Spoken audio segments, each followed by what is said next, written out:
Welcome to Ben Franklin's World, a podcast about early American history with Liz Covart. The study of history is key to understanding who we are and how we can affect a better future. Ben Franklin's World will introduce you to historical people and events that have impacted and shaped our present-day world. And now, here's your host, Liz Covart. Hello, and welcome to Episode 5 of Ben Franklin's World, the podcast dedicated to helping you learn how the people and events of our early American past have shaped the present-day world we live in. Each week, we sit down with an historian to discuss their unique insights into our early American past so we can learn more about who we are and how we can affect a better future. I'm excited about today's episode because today we're going to dive into the topic of 18th century medicine. Now, you've likely heard of the names of George and Martha Washington, John and Abigail Adams, and James and Dolley Madison. I'm sure you know they're the names of some of the founding fathers and mothers of the United States. But did you know that all of these couples experienced tragic and sometimes frequent bouts of illness and disease? Or that their experience with disease and illness affected their lives, and in the case of the founding fathers, their political agendas?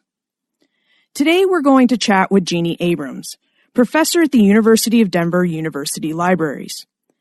Using examples from her recent book, Revolutionary Medicine, The Founding Fathers and Mothers in Sickness and in Health, Jeanne shares insight into the world of 18th century medical knowledge.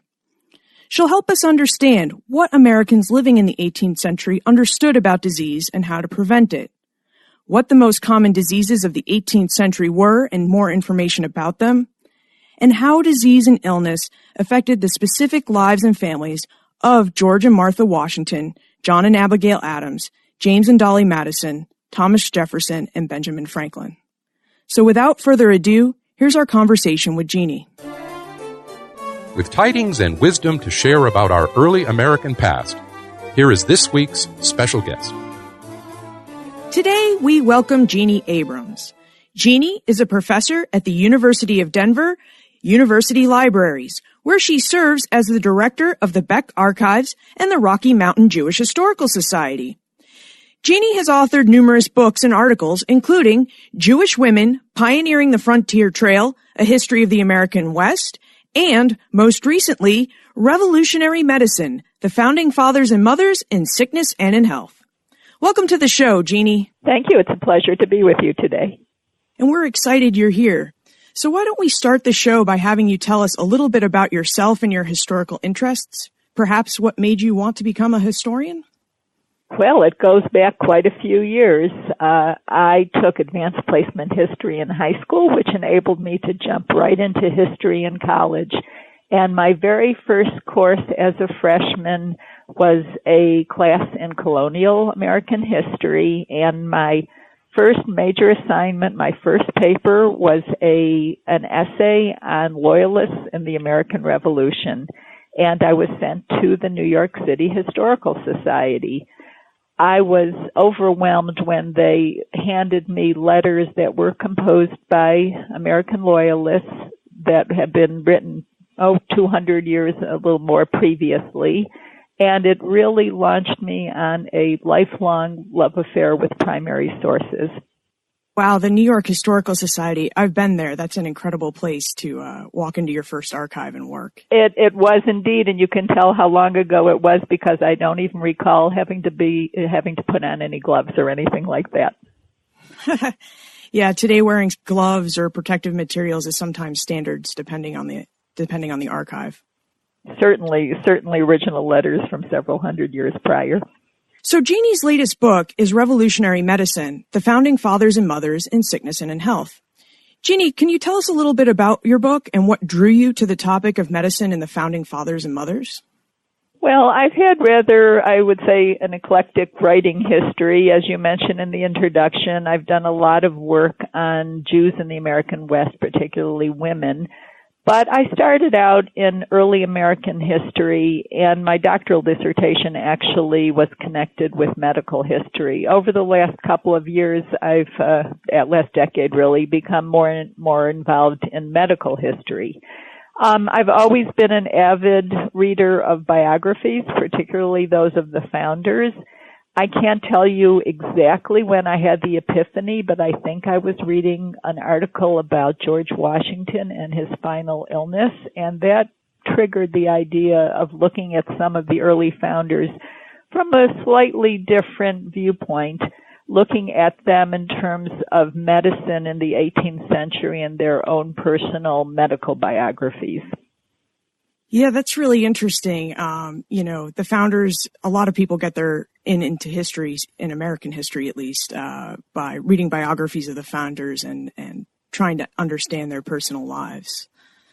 Now, I think in order to really talk about your book, it would be helpful if we knew how 18th century people understood how to promote health, treat illness, and to prevent disease. How did people in the 18th century understand how to do those things?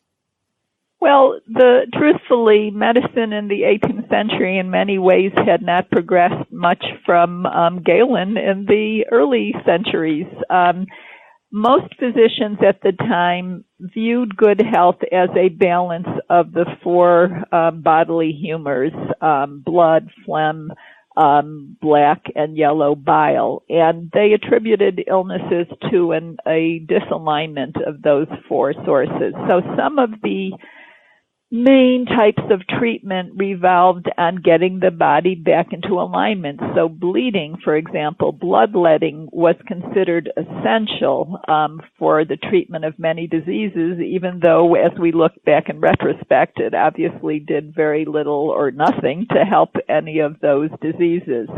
Remember, too, that in the 18th century, and we have to look at medicine on its own terms in their time, we were really centuries before the discovery of germ theory, so they had very little idea of the sources of disease, how they were transmitted, and their tools were limited. That being said, a number of physicians would be, I would say, a little more forward-thinking, and surprisingly, many of the founders, or perhaps unsurprisingly, a number of the founders had some very good, workable ideas about prevention of illnesses.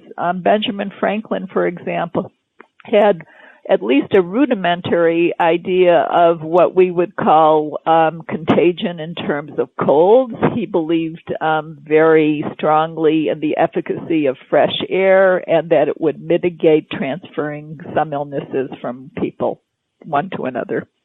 Yeah, that was when he left the window open during one of his trips with Jeanne Abrams, and Jeanne Abrams was not so thrilled about that, was he? That's really, I think, a wonderful, iconic story. Jeanne Abrams recounted in his diary that he and Franklin traveled together to the Continental Congress at one point, and they roomed together, and Franklin was really manic about fresh air and insisted on keeping the windows open, and Adams, like most people at the time, felt that cold air was harmful to people. So I guess they spent quite a bit of the night opening and closing, like a married couple, opening and closing the windows, and Adams recalled that finally, after Franklin harangued him with a lecture on the benefits of fresh air, he was finally so bored he fell asleep. Yeah, it's a great story, and I love picturing how this all went down in their tavern room. They were really quite really such strong magnetic personalities, both of them very, very different types of personalities. Do you happen to know how far back when this idea of equilibrium and humors and bile, how far back that dates? Like how did the people? Yes, we're going all the way back to Hippocrates and all the way back really to the 2nd century and through the 4th century. So very, very little changes about that. There was more emphasis during the 18th century, starting to look more at empirical science and observation. But still, they spent a great deal of time trying to tie illness to weather conditions, negative particles in the atmosphere, miasmas, feeling that many diseases really arose from bad air. It's fascinating to me that malaria, which was one of the most common diseases in early America, The etymology of the word is malaria, Latin bad air. So they felt that there were these harmful particles emanating either from the earth or the atmosphere or swamps in particular that caused disease. And because you mentioned it, there were a lot of common diseases in colonial America. So malaria is just one. What were the other common diseases, and which do you think was the most deadly? Well, the ones that are most dramatic that we have heard the most about, of course, would be smallpox. Tremendous epidemic from about 1775 through the next 10 to 15 years that killed over 100,000 people in North America. Measles was actually a serious disease at the time, and as I said, malaria, yellow fever.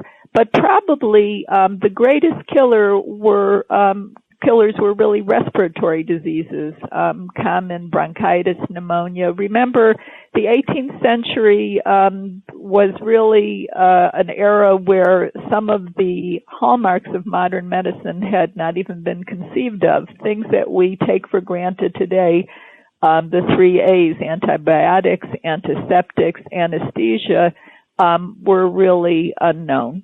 It sounds like I don't know if I want to travel back to the 18th century, given how much disease there was definitely there.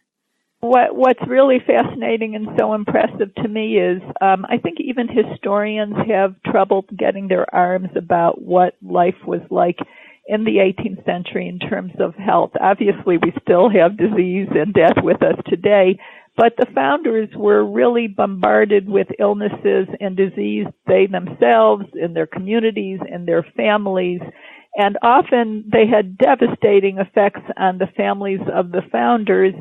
So I think it's even really more impressive that they were able to devote themselves to the good of the nation and politics. Now, you mentioned smallpox, and smallpox figures throughout many of your chapters. Could you tell us what smallpox is, and then how so many of the founders managed to avoid contracting it, or how they survived it if they did contract it? Yes, smallpox was really one of the greatest scourges, plagues of the age. It was a virus. It was passed from person to person. Some of the founders, well, first of all, I should backtrack and say those who survived smallpox had lifelong immunity. So one way that some of them avoided smallpox is that they obviously had cases that they had overcome. But it became more and more popular. Inoculation was introduced really by, I would say, some of the early leaders in America. Cotton Mather was a very prime example. He was a great advocate for inoculation. But inoculation had some dangers, and it did have a mortality rate depending on how it was administered. But it was somewhere, I would say, around 5, perhaps in 100 people would contract such a severe case of smallpox from the inoculation that they would die. But it involved inserting live human virus under this is the inoculation, right? This is what inoculation versus vaccination, right? And so some of the founders were very forward-thinking. Both Jeanne Abrams and Thomas Jefferson both underwent inoculation as young men. It was a controversial subject at the time. In some states, inoculation was outlawed. We have one of the most vivid descriptions of inoculation from letters that John Adams sent to his then fiancée, Abigail Adams, where he talks about being isolated with his brother and some friends in an inoculation, quote, hospital in the Boston area. And doctors arranged first for them to have a particular diet that they felt would be helpful in taking the inoculation safely. They were also given calomel, that's mercury, to make what they thought make it a better environment for the smallpox inoculation. And Adams talks about how the doctor came over to him, they made a small cut in the skin, inserted the virus, and then covered it with what we would call a bandage. And they were isolated in this so much a quasi-hospital kind of a inoculation clinic for about 10 days because they did not know the exact number of days that these people might be contagious, but they had a fairly good idea. Do we know today how long they would be contagious if someone were to contract Yeah, they smallpox probably would have been contagious up to 14 days, which is rather interesting. During the American Revolution, Abigail Adams went to Boston. John was in Philadelphia in the Continental Congress. She brought her children to Boston to be inoculated because none of them had been previously inoculated. As a child, her parents refused to do that because she had been somewhat of a sickly child and they were concerned. And it's also an interesting story. The children broke out in different stages. Their daughter, Nabby, John nicknamed her his speckled beauty, had a tremendous amount of pustules that broke out. But Abigail went to listen to a public reading of the Declaration of Independence while she probably was still contagious without realizing that. Wow. And you mentioned that, Abigail's parents wouldn't let her get inoculated because she'd been a sickly child. So that means not everybody in colonial America thought that inoculation was a good idea. Why were some resistant? Well, again, controversial because sometimes it did result in death. Also, many physicians and medical practitioners were really reluctant to bring new ideas into the discussion. It was so controversial in many ways that Benjamin Franklin and his brother, who was a printer in Massachusetts, disagreed rather violently about whether it was safe or not. Franklin became really one of the greatest advocates of inoculation in America.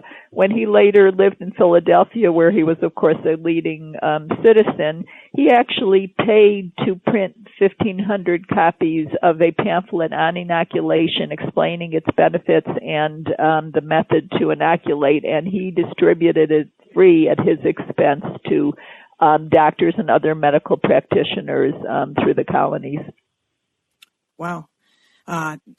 Maybe is that part of the reason why he decided he moved to Philadelphia from Boston was because I know he and his brother didn't get along, but maybe the smallpox was...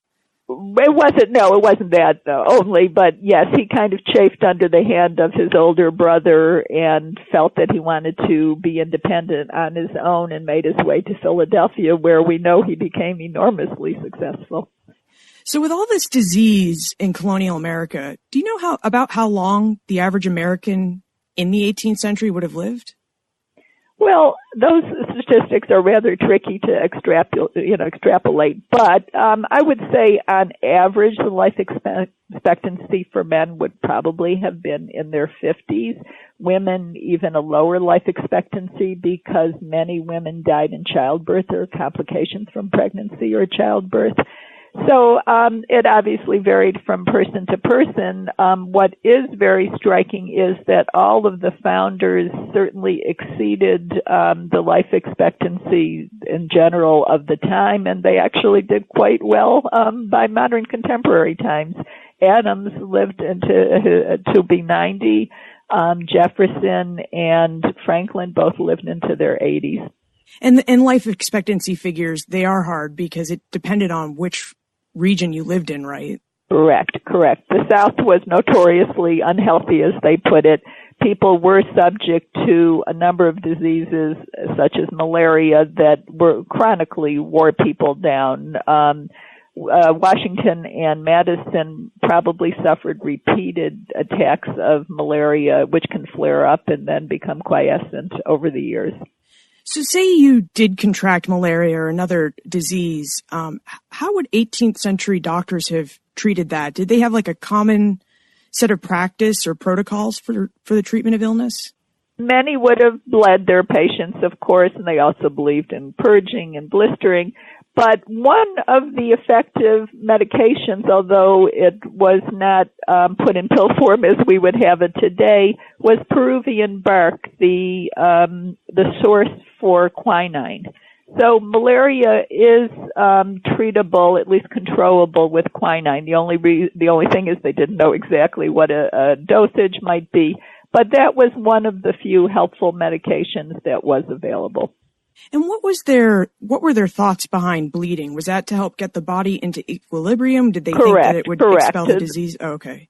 Yeah, Benjamin Rush, who was probably the most respected physician during colonial and early Republic times, he lived in Philadelphia, was a great proponent of bleeding. He actually eventually decided that bleeding was really the first step in almost every disease, and he came to a conclusion, incorrectly of course, but that blood and its circulation and its overabundance or underabundance could be really traced to the cause of every disease.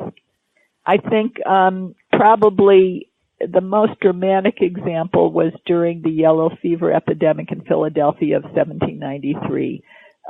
Philadelphia was then the leading city in terms of population, the largest city in colonial, well now it wasn't colonial anymore, by 1793 in the early republic, the largest city in America.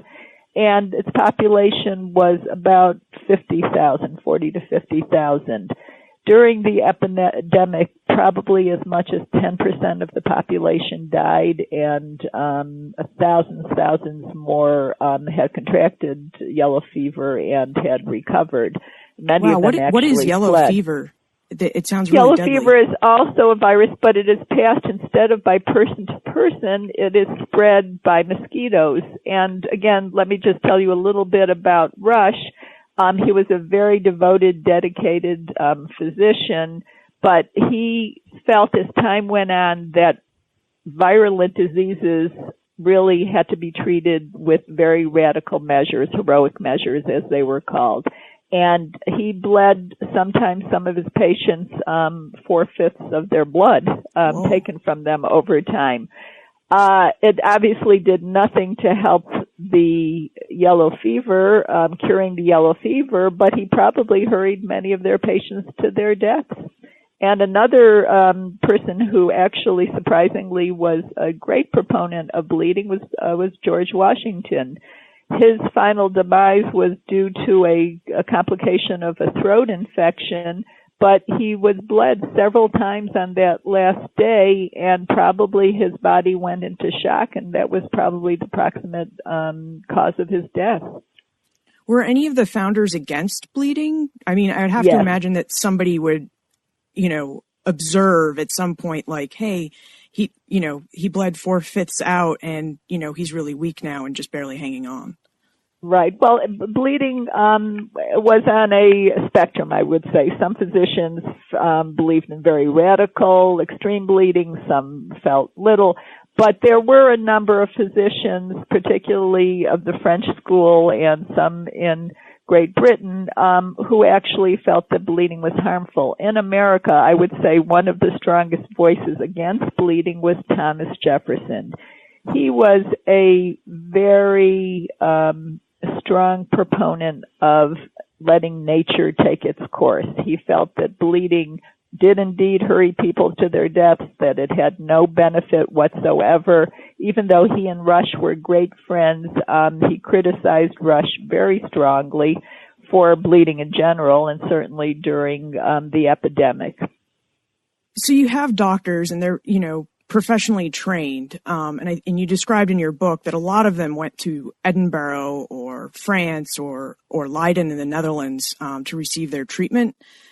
And I'm wondering, with all that education, we think today of education being very expensive, could early Americans afford to go and see a professional doctor when they took ill? And if they couldn't, how would they deal with disease and illness? Yeah, most Americans did not resort to a doctor at first, and certainly could not afford it. Most families had traditional receipts, as they call them, recipes for home remedies for many diseases, and some of them may have been more effective than what the physicians had to offer. And many of them also would consult more informal medical practitioners. For instance, doctors in the early years were seldom called in for childbirth, and probably to the benefit of the women giving birth.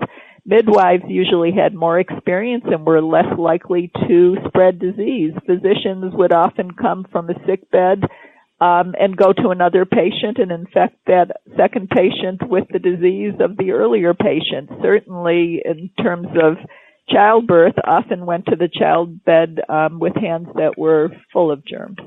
Is that just because the doctors were busy, so they were attending more births, or is it because midwives had a sixth sense about germ theory? I know they didn't understand germ theory, but again, if you're in medicine, I have to imagine you're observing things as you go along.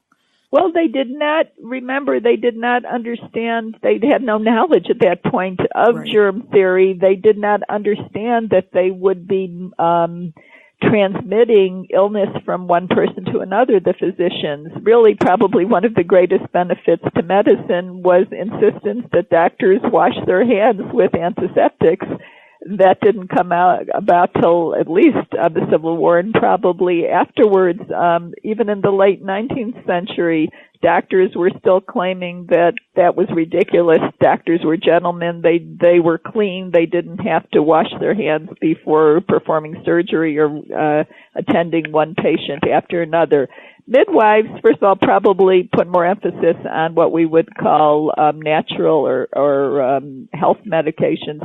Health medicine, but they were not generally treating sick people per se. They were really focused on delivering babies. So although it's possible they went from one childbirth to another, they weren't coming necessarily from a sick bed to the childbed. Wow, this is really interesting, the world of 18th century medicine. And just to transition a little bit here, just to get more into your book, Revolutionary Medicine, so Jeanne includes 5 chapters in Revolutionary Medicine, and each one focuses on a founding father or a founding father and mother pair. She writes about George and Martha Washington, Benjamin Franklin, Abigail and John Adams, Thomas Jefferson, and James and Dolley Madison.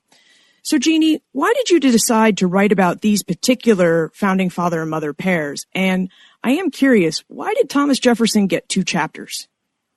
Okay. When I think about that for a moment, one of the reasons I approached the Washingtons, the Adamses, and the Madisons in Paris is that illness was really very central to their marriages in many ways.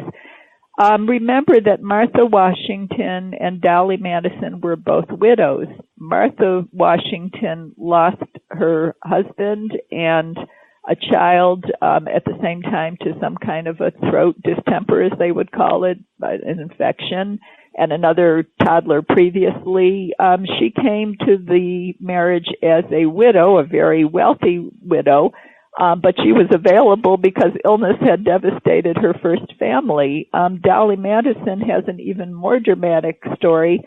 Dolley Madison and her first husband were in Philadelphia during the yellow fever epidemic.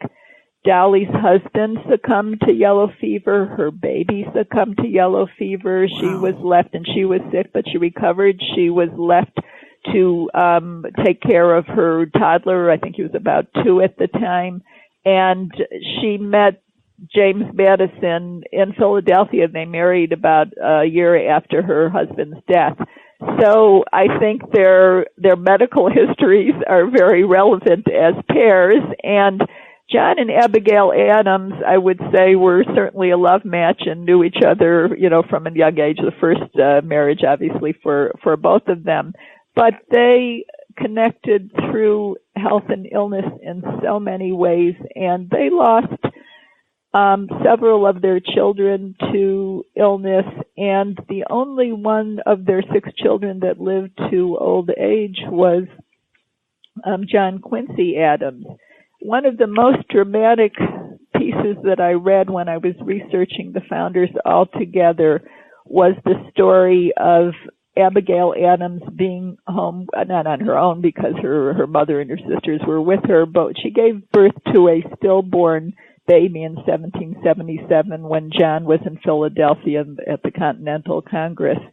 And she survived, but it was certainly obviously a very wrenching emotional experience. And she wrote John informing him that their stillborn baby, whom they had named Susanna after his mother, that the baby had been born stillborn, but that she was very relieved, obviously, that she was in good health, and she was sure that he would be happy to hear that. And he wrote back too and said, and I'm going to quote from this, he wrote and said, "Providence has preserved to me a life," that's Abigail's, "that is dearer to me than all the blessings in the world." And then he went on to observe, is it not unaccountable that one should feel so strong an affection for an infant that one has never seen or shall see?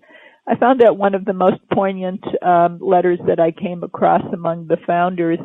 We often think of Jeanne Abrams as rather a cranky, irascible man, and he was at times, but he was really so profoundly connected to Abigail, and you can see what sadness this particular loss meant to him, and that was not an uncommon occurrence. Childhood mortality in the early years of in colonial America and the early republic was very high. Probably as much as 1/4 of children under 2 perished.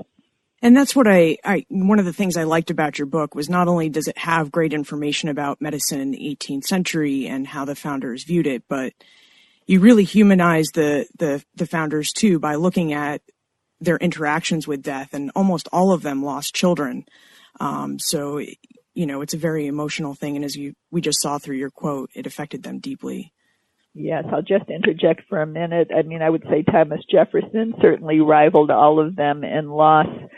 He lost his wife when she was only in her late 20s, a very beloved wife, to illness, and 5 of his 6 children predeceased him. He was a very emotional person. It was brought great grief to him, and I think it probably made him more sensitive to issues of health and preventative medicine. Wow. Well, I have a lot of questions, and we're unfortunately not going to get a chance to get to them because I want to be respectful of your time. But before we go, we have a special fun section called the Time Warp.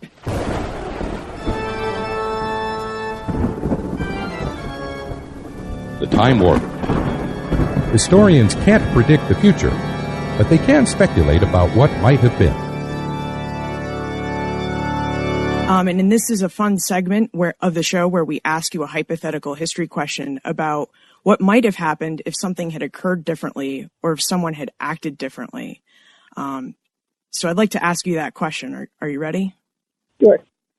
So in your first chapter, you discuss the importance of George Washington's decision to inoculate the Continental Army from smallpox. In your opinion, what might have happened if Washington had not ordered the inoculation of the Continental Army? Well, the short answer is that I think we probably would still be British citizens. The smallpox was raging through the Army. Many of the recruits were particularly young men from rural areas who had never encountered smallpox before. Both Washington and Adams remarked in several letters that they had more to fear from smallpox than from the British, and I believe that John Adams said that they lost 10 soldiers to smallpox for every one they lost to the British. So I don't think we could minimize that. I think that he actually, by ordering the inoculation, and still people slipped through the cracks, and there was still some illness that was spread, but I think he was able to stem that tremendous epidemic, which helped the Army to survive and ultimately triumph against the British. Wow, that's a huge contribution. If given that the Continental Army, I guess if smallpox had raged, then there wouldn't have been anyone to fight the British. Yeah, I think it's really one of the unheralded accomplishments of Washington. Wow. Well, thank you so much for speaking to us today. I really enjoyed our conversation, and your book is really rich with detail. So hopefully, if listeners want to know more about revolutionary medicine, medicine in the 18th century, they can take a look at your book. But before we conclude, can you tell us about your current research project or historical endeavors? Oh, I'm still working a little bit in the area of medicine. Right now, I'm just starting to do research on an article or a possible book on the history of measles in the United States, a rather unappreciated illness, one that we think of as being just, inconvenient childhood disease. But in the early years and really until there was an effective vaccine in the 1960s, it really played havoc with American life. And it's a timely topic, too, because every once in a while, even today, you hear flare-ups of measles. So yes, it'll be and good it's to know still more a tremendous cause of illness and mortality in developing countries even today. And if we wanted to find more information about you and your work, and how to get in contact with you, where's the best place for people to look for that information?